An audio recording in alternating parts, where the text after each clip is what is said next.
नमस्कार, आप देख रहे हैं न्यूज 18 पंजाब हरियाणा हिमाचल। मैं हूं आपके साथ मुकेश राजपूत, हाजिर हूं हरियाणा हिमाचल के इस प्राइम बुलेटिन के साथ। प्राइम बुलेटिन की शुरुआत आज हम एक ऐसी खबर से करेंगे जिसके लगातार हम जांच भी कर रहे हैं। हरियाणा के कुरुक्षेत्र में खबर आई कि यहां के कुछ मंदिरों को बम से उड़ाया जा सकता है।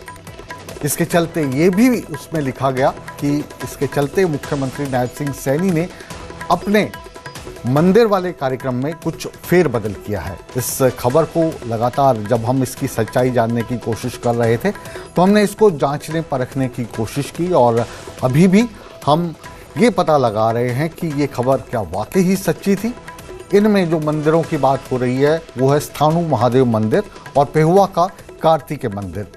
इस मंदिर को उड़ाने की धमकी मिली थी, लेकिन ये खबर सच्ची है या नहीं अभी तक ये संशय बना हुआ है, क्योंकि आधिकारिक तौर पर इसकी कोई पुष्टि नहीं हो रही है और इसके चलते वहाँ के जो स्थानीय लोग हैं इनमें काफ़ी तनाव और या यूँ कहिए घबराहट हो रही है।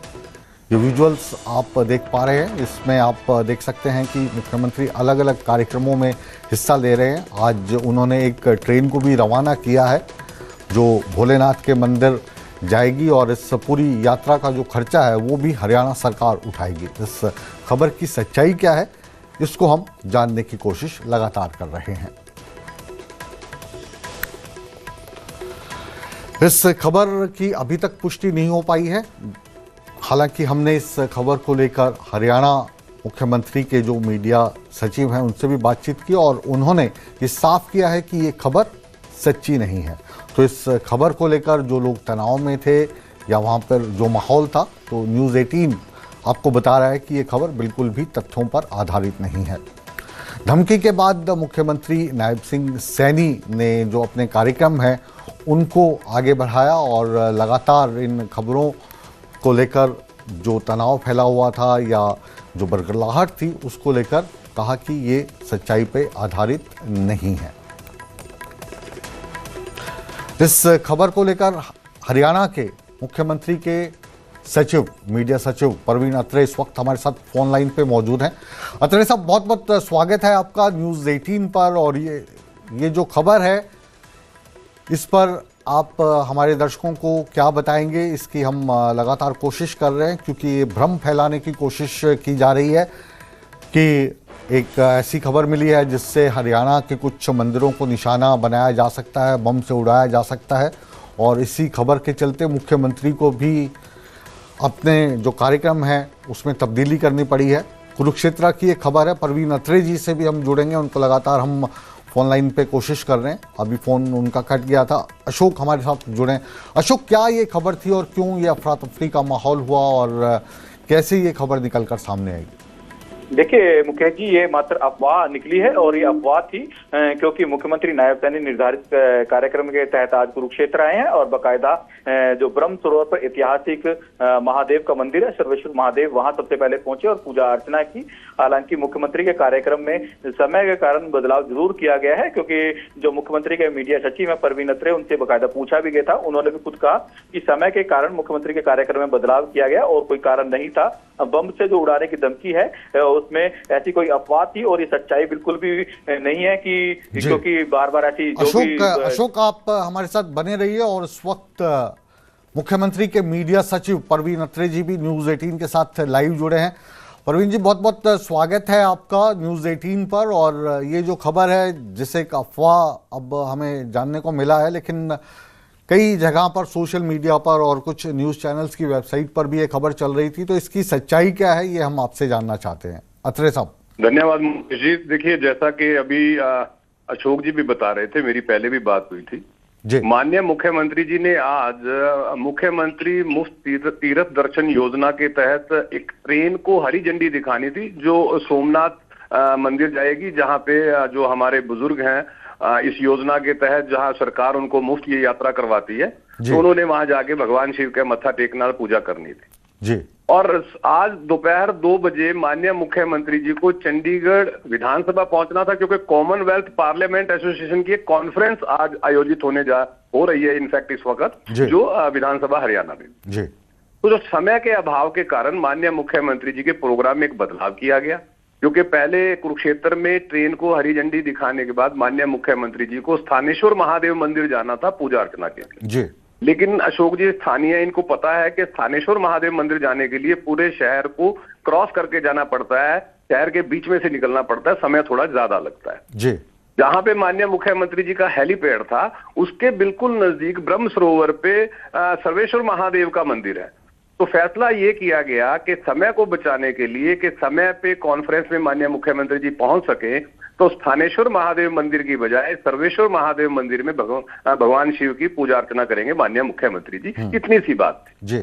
लेकिन कुछ मीडिया प्लेटफॉर्म ने देखा किस तरह से एक झूठ को उन्होंने खबर बना के प्रसारित करना शुरू कर दिया। मुकेश जी, मैं आपके माध्यम से मीडिया के साथियों से भी ये अपील करूंगा कि कोई भी खबर दिखाने या छापने से पहले तथ्यों को एक बार जरूर परख ले तो ज्यादा उचित हो। बिल्कुल, और पत्रकारिता का शायद धर्म भी यही है कि अगर आपके पास कोई खबर आती है तो जाहिर है उसको चलाना है, उसको पब्लिश करना है, लेकिन जो उसके काउंटर पार्ट्स हैं और जिनसे वो खबर जुड़ी है तो उनसे क्रॉस वेरीफाई करना बहुत ज़रूरी है। तो इसी के चलते हमने क्रॉस वेरीफाई भी किया और इस खबर को लेकर जो अफवाह थी, वो आपसे बेहतर इंसान नहीं हो सकता कि ये खबर नहीं है, ये अफवाह है, तो ये आकर बताएं अत्रे साहब। जी देखिए, निश्चित रूप से ये एक अफवाह थी और इस अफवाह को खबर बना के कुछ सोशल मीडिया प्लेटफॉर्म पे, डिजिटल मीडिया प्लेटफॉर्म पे कुछ साथियों ने डाला। हालांकि मैंने जिन जिन के बारे में मुझे जानकारी मिली, मैंने उनसे स्वयं कांटेक्ट किया और उन्होंने अपनी गलती को स्वीकार करते हुए हटाया। लेकिन जो तथ्य थे वो मैं आपको बता चुका हूं कि समय के अभाव में माननीय मुख्यमंत्री जी के कार्यक्रम में बदलाव हुआ था कि स्थानेश्वर महादेव मंदिर ना जाके सर्वेश्वर महादेव मंदिर में पूजा अर्चना के लिए गए और इसका एकमात्र कारण था कि समय थोड़ा बच जाए कि चंडीगढ़ वो कॉन्फ्रेंस में टाइम से पहुंच सके। जी अत्रे साहब, आप हमारे साथ फोन लाइन पर बने रहिए, हम वापस आपके पास लौट रहे हैं और जिस खबर का या जिस यात्रा का आप जिक्र कर रहे थे वो भी हम अपने दर्शकों को दिखा रहे हैं। मुख्यमंत्री नायब सिंह सैनी ने आज सोमनाथ के लिए एक स्पेशल ट्रेन रवाना की है। इस ट्रेन से श्रद्धालुओं को गुजरात के सोमनाथ मंदिर में दर्शन करने का सौभाग्य प्राप्त होगा। इस यात्रा का पूरा खर्च सरकार द्वारा वहन किया जाएगा।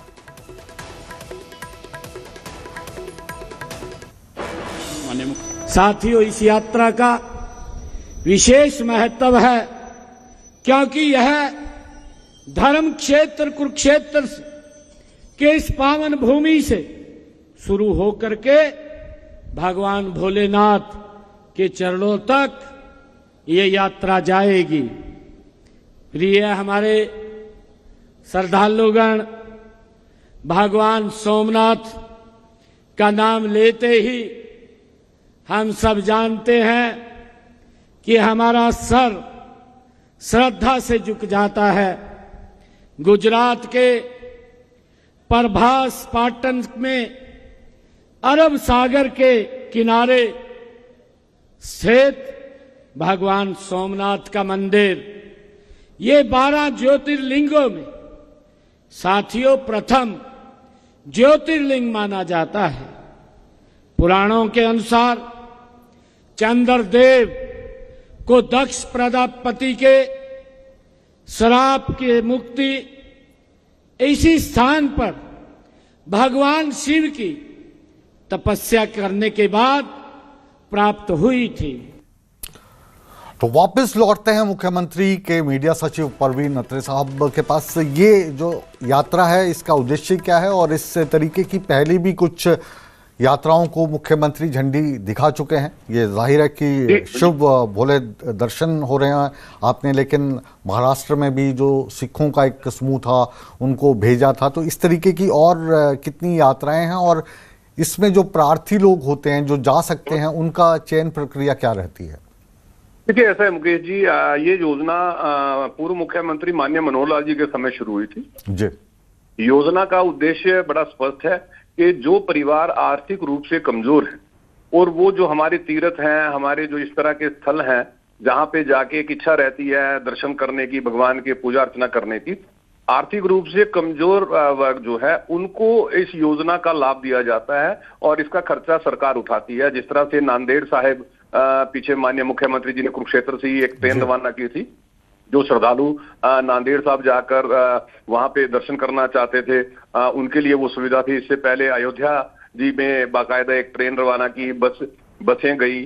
तो इस योजना के तहत आर्थिक रूप से कमजोर परिवार जिनकी सालाना आय जो है वो 1,80,000 रुपए से कम है, उन परिवार के बुजुर्गों को इस योजना का लाभ दिया जाता है। और इस योजना के तहत जो हमारे तीर्थ, जैसे मैं अयोध्या का जिक्र कर चुका हूँ, नांदेड़ साहब का जिक्र कर चुका हूँ, सोमनाथ जी के लिए ट्रेन रवाना हुई है, इससे पहले एक ट्रेन गई थी। तो ये योजना इस तरह से सरकार के द्वारा चलाई जाती है।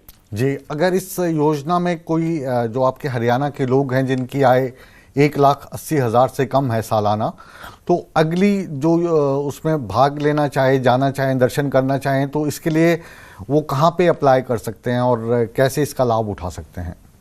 देखिए, मुख्यमंत्री तीर्थ दर्शन योजना के नाम से बाकायदा पोर्टल है, उस पोर्टल पे जाके अप्लाई करना होता है, अपना जो डिटेल्स है उस पर सबमिट करनी होती हैं। और उसके बाद सरकार जो है उस पोर्टल के तहत जो एप्लीकेशंस आती हैं उनको वेरीफाई करके श्रद्धालुओं को पूरी जानकारी दे देते हैं कि उनको कब, कहाँ से ट्रेन चलेगी या बस चलेगी, उनसे संपर्क किया जाता है और वो समय के अनुसार फिर वहां से ट्रेन या बस चलाई जाती है। जी, तमाम जानकारी के लिए। और ये जो बम की अफवाह चल रही थी, ये अफवाह थी, खबर नहीं थी, ये बताने के लिए। और यात्री जो धार्मिक स्थलों की यात्रा करना चाहते हैं, जिनकी आय 1,80,000 से कम है, वो मुख्यमंत्री के पोर्टल पर जाकर वहां पे अप्लाई कर सकते हैं और समय आने पर फिर उनसे सरकार खुद संपर्क साधती है। बहुत बहुत शुक्रिया आपका न्यूज़ 18 से जुड़ने के लिए अत्रे साहब।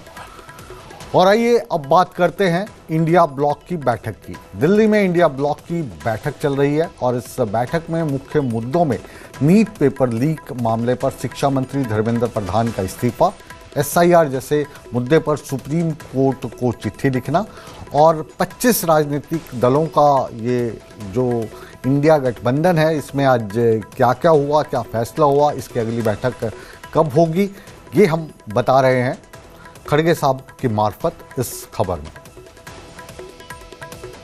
ऑफ इंडिया ये सहमति बनी कि SIR मतदाता सूची में हेरफेर तथा चुनाव की निष्पक्षता पर उठे गंभीर प्रश्नों के संबंध में भारत के माननीय मुख्य न्यायाधीश को एक पत्र भेजा जाएगा। ये पत्र शीघ्र ही उन्हें सौंपा जाएगा। दूसरा मुद्दा, लाखों विद्यार्थियों को प्रभावित करने वाले अनेक गंभीर मुद्दों की स्थिति को देखते हुए ये सर्वसम्मति से निर्णय लिया गया कि शिक्षा मंत्री को तत्काल इस्तीफे की हम मांग कर रहे हैं, वो इस्तीफा देना चाहिए, क्योंकि उनके कार्यकाल में नीट और CBSE परीक्षाओं में शामिल लाखों युवकों के साथ विश्वासघात हुआ है। वर्तमान गंभीर आर्थिक स्थिति, बढ़ती बेरोजगारी, महंगाई, एट्रॉसिटीज और किसानों के मुद्दों को हम उठाते रहेंगे और जन सरोकारों से जुड़े अन्य महत्वपूर्ण मुद्दों पर भी हम चर्चा किए हैं। उसको केंद्र सरकार के तत्काल सर्वदलीय बैठक बुलाना चाहिए और सर्वदलीय बैठक अगर बुलाएंगे तो इस सारे मुद्दों को हम उनके सामने रखेंगे। तो इंडिया गठबंधन 25 दलों को लेकर दिल्ली में बैठक कर रहा है और आने वाले समय में ये बैठक फिर से होगी 8 अगस्त को, खड़गे साहब भी बता रहे थे। लेकिन वहीं बात अगर हिमाचल प्रदेश कांग्रेस की करें तो वहां पर खटपट अभी भी चल रही है और इस खटपट और बयानबाजी को लेकर नीरज भारती और हिमाचल प्रदेश के मुख्यमंत्री सुखविंदर सिंह सुक्खू आमने सामने हैं। जैसा आप जानते हैं, नीरज भारती ने उपाध्यक्ष पद से इस्तीफा दे दिया है, उनका इस्तीफा कबूल भी हो चुका है। इस्तीफे के बाद अब नशे को लेकर दोनों में खटपट हो रही है। हुआ ये कि मुख्यमंत्री सुखविंदर सिंह सुक्खू ने नीरज भारती को नशेड़ी कह दिया। अब नीरज भारती अपने बड़बोलेपन के लिए, अपने अंदाज के लिए जाहिर हैं, तो मुख्यमंत्री पर भी उन्होंने वार कर दिया। और ये जो वार पलटवार हो रहा है, इसमें चुटकी लेता दिखाई दे रहा है भारतीय जनता पार्टी परिवार। क्या है पूरा मसला, ये देखते हैं।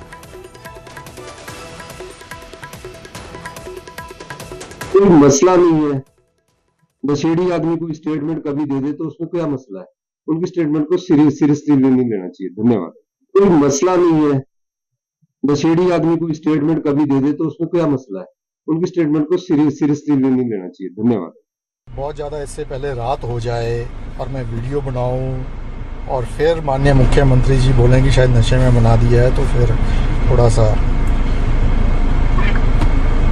मुझे जल्दी बनाना पड़ा। जिस चेयर पे हमारे ये मुख्यमंत्री जी बैठे हैं, ये टॉप चेयर है इस टाइम हिमाचल प्रदेश की। लेकिन बड़ी हैरानी की बात है, बैठ तो ये टॉप चेयर पे गए हैं, लेकिन इनकी वो टुच्चों वाली हरकत जो है ना, वो अभी खत्म नहीं हुई है इनके अंदर से। चलो कोई बात नहीं, नशेड़ी आपने बोला, अच्छी बात है।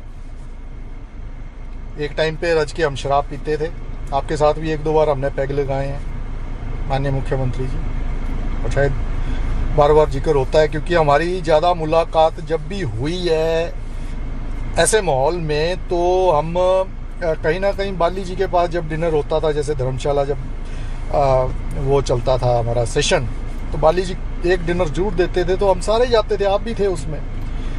आपके साथ हमने पैग भी लगाया वहाँ, हम सिगरेट भी पीते थे।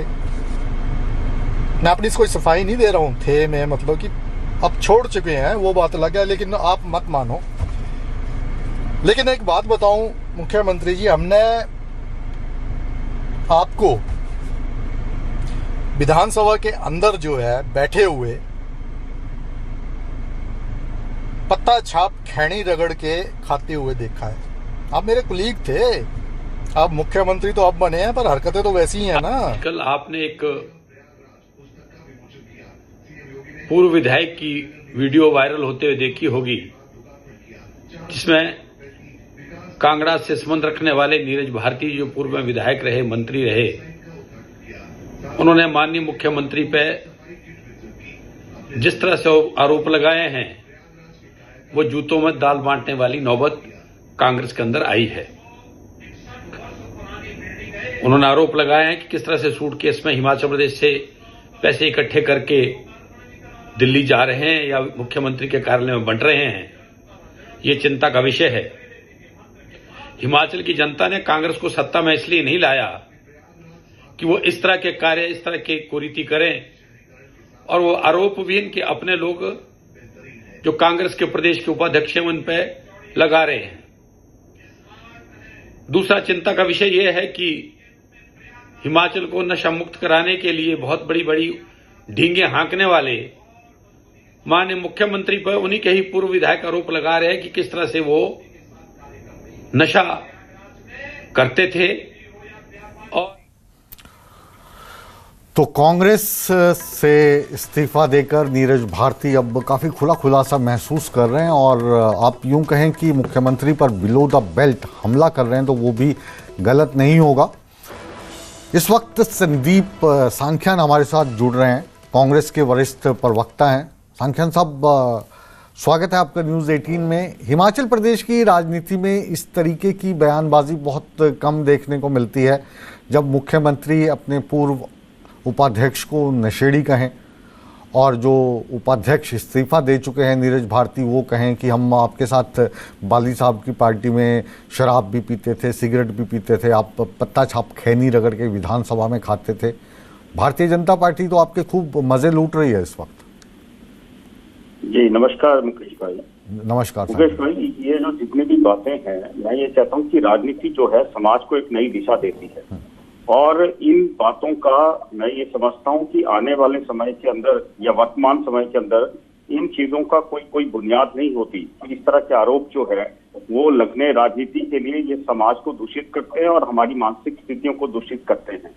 तो मैं ये समझता हूँ कि इन चीजों का कोई औचित्य नहीं है। इन चीजों के ऊपर बात चाहे मीडिया है वो ना करे तो बेहतर रहेगा। मैं अनुरोध करूंगा भाई नीरज भारती जी से भी कि इस तरह की बातें जो हैं इनका कोई बुनियाद नहीं है और इस पे कोई विषय पे चीजों पे कोई चर्चा नहीं होनी चाहिए। सांख्यान साहब अब जो दौर चल रहा है ना, अब जो दौर चल रहा है वो मीडिया से अलग एक दौर चल पड़ा है। मीडिया वाले जो हैं हो सकता है इस खबर को ना दिखाएं, ना चलाएं, लेकिन असल में ये वाली जो बातें ये आ रही हैं, माइक के सामने आ रही हैं, कैमरा के सामने आ रही हैं, अगर नीरज भारती को अगर मीडिया तवज्जो नहीं देता तो वो अपने सोशल मीडिया हैंडल पर सक्रिय हैं, तो बातें, मैं उनसे भी अनुरोध करना चाहता हूँ, नीरज भारती जी से भी अनुरोध करना चाहता हूँ कि देखिए उनका जो परिवार है वो बहुत गंभीर राजनीतिक परिवार है और उनके परिवार का करीब करीब कांग्रेस की राजनीति में, हिमाचल में पथ प्रदर्शन की राजनीति मैं कहूंगा राजनीतिक दृष्टि से और कांग्रेस की विचारधारा से उन्होंने इस देश के, इस प्रदेश के अंदर काफी कुछ दिया है। और मैं ये समझता हूँ कि माननीय चंद्र कुमार जी हैं, उनके सपुत्र हैं नीरज भारती जी, वो दो बार के विधायक रहे हैं, उसमें एक बार सीपीएस भी बने हैं। तो मैं ये समझता हूँ कि जो चंद्र कुमार जी की जो काम करने की शैली थी, तो नीरज भारती जी को उनसे कुछ सीखना चाहिए और सीखा भी होगा उन्होंने। तो मैं ये समझता हूँ कि उनको इन चीजों के ऊपर तूल ना देके, जो भी कोई बातचीत है वो संगठन को लेके, सरकार को लेके वो आए, माननीय मुख्यमंत्री से बात करें या पार्टी के अध्यक्ष विनय कुमार जी से बात करें, और इस तरह की बेबुनियादी बातें जो हैं वो सोशल मीडिया के ऊपर लिखना करना, ये उनकी व्यक्तिगत छवि को भी दूषित करता है, पार्टी की विचारधारा को भी दूषित करता है और समाज को भी दूषित करता है। और जो इतने कदावर नेता हैं माननीय चंद्र कुमार जी, ये उनकी छवि को भी प्रभावित करता है। तो मैं ये समझता हूँ कि आने वाले समय के अंदर जो लीडरशिप हम देने जा रहे हैं, अभी दी है वर्तमान में या भूतकाल में भी माननीय चंद्र कुमार जी ने या माननीय मुख्यमंत्री जी ने इस प्रदेश के अंदर दी है, या इससे पहले भी जिला कांगड़ा में बहुत कदावर नेता हुए हैं, चाहे वो नेता विपक्ष में रहे हैं, चाहे वो भारतीय जनता पार्टी से, चाहे कांग्रेस के नेता थे। तो मैं समझता हूँ कि इन चीजों का और इस तरह की टीका टिप्पणी का कोई औचित्य जो है वो नहीं है। जी सांख्यान साहब बहुत बहुत शुक्रिया। हम जानते हैं इस वक्त आपके पिताजी की तबीयत भी ठीक नहीं है, एम्स में वो भर्ती हैं, और आप बावजूद इसके एक पार्टी के सिपाही के तौर पर हमारे साथ जुड़े और पार्टी का सीनियर प्रवक्ता के तौर पर आपने पक्ष रखा। हम बहुत बहुत शुक्रिया अदा आपके करते हैं और आपके पिताजी जल्दी से स्वस्थ हों ये कामना भी करते हैं। और बात नशे की हो रही है, अब इसको लेकर ही हिमाचल प्रदेश से एक और खबर आ रही है। अब हिमाचल प्रदेश में महिलाओं की नशा मुक्ति के लिए भी एक सेंटर खोला गया है। ये सेंटर शिमला के मशोबरा में खोला गया है और इस सेंटर का उद्घाटन हिमाचल प्रदेश के मुख्यमंत्री सुखविंदर सिंह सुक्खू ने स्वयं किया है।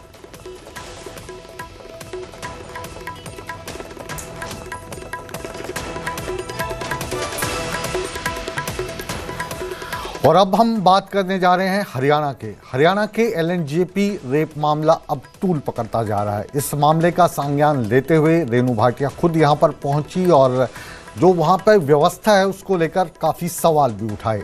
नर्सों को फटकार लगाई। फटकार इतनी गहरी थी कि नर्सें अब इन्हीं के खिलाफ हड़ताल पर उतर आई हैं।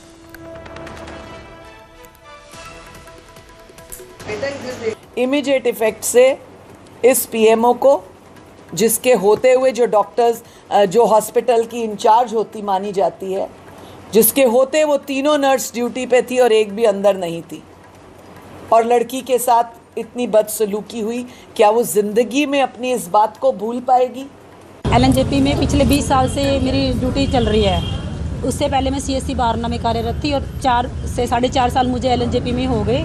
और मेरे पास यहाँ पे ओपीडी, जो हमारी डॉक्टर्स ओपीडी है, उसका एसएनओ का चार्ज है, जिसमें कि मुझे सुपरविज़न का काम दिया गया है। जो भी साफ सफाई देखनी है, हमारे क्लास पर क्या काम कर रहे हैं, और कोई भी डिमांड होती है, डॉक्टर्स जो भी डिमांड बोलते हैं, कोई टेबल चेयर अरेंज कराना, बीपी ऑपरेटर्स या जो से भी कंसर्न जो भी चीज़, मैं उसको अरेंज कराती हूँ हमारे स्टोर कीपर दीपक बाबू जी को। तो कल जब ये हुआ, डॉक्टर सैली वाला जो चल रहा है, तो ये मामला अभी तूल पकड़ेगा या पकड़ में आ जाएगा, ये देखना बाकी है। और अब इस बुलेटिन के अंत में बात करते हैं भीषण गर्मी की। भीषण गर्मी का जो असर है वो पहाड़ों में साफ देखने को मिल रहा है। आप कहेंगे गर्मी मैदानी इलाकों में पड़ रही है, तो असर पहाड़ों में कैसे? गर्मी से राहत पाने के लिए पर्यटक अब हिमाचल प्रदेश का भारी तादाद में रुख कर रहे हैं, और ये तादाद इतनी है कि 8 लाख वाहन वहाँ पर पहुँच चुके हैं और 6 दिनों में इनकी संख्या 1,90,000 से अधिक है। मनाली में रोज़ाना 20 से 25 हज़ार पर्यटक पहुंच रहे हैं और होटल्स की ऑक्यूपेंसी इस वक्त 90% से ज़्यादा है। कसौली की बात करें तो यहाँ भी पर्यटकों की अच्छी आमद दर्ज की गई है। अटल टनल से गुजरने वाले वाहनों की संख्या अब हजारों में बनी हुई है। पर्यटन सीजन के चलते पहाड़ी क्षेत्रों में रौनक के साथ साथ ट्रैफिक का दबाव भी लगातार बढ़ता जा रहा है। इसी के साथ अब न्यूज़ 18 पंजाब हरियाणा हिमाचल के हरियाणा हिमाचल प्राइम बुलेटिन को विराम देने का समय आ गया है, लेकिन आप कहीं मत जाइए, बने रहिए हमारे साथ, क्योंकि इसके बाद खबरां पंजाब तो के साथ रणवीर राणा इस सिलसिले को आगे बढ़ाएंगे। बने रहे हमारे साथ, मिलते हैं एक छोटे से ब्रेक के बाद।